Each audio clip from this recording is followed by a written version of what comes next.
Raul Lemos gendong anak Aurel dan Atta untuk pertama kalinya. Suami penyanyi Krisdayanti, Raul Lemos akhirnya bertemu cucunya, Putri Aurel Hermansyah dan Atta Halilintar.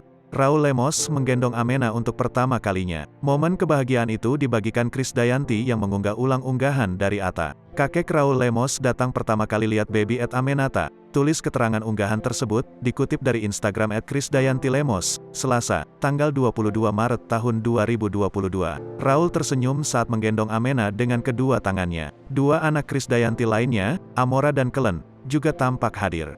Sebelumnya Krisdayanti memberi komentar pada unggahan Atta Halilintar. Digendong Avo ya Amena, insya Allah Amena tambah sehat pintar ya, tulis Krisdayanti yang mengisyaratkan nama panggilan Amena ke kakeknya.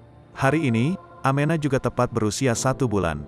Seperti diketahui, Aurel melahirkan Amena di tanggal cantik tanggal 22 Februari tahun 2022 di RSU Bunda, Jakarta Pusat secara caesar. Sejak Amena lahir Raul belum pernah terlihat menjenguknya hingga sekarang.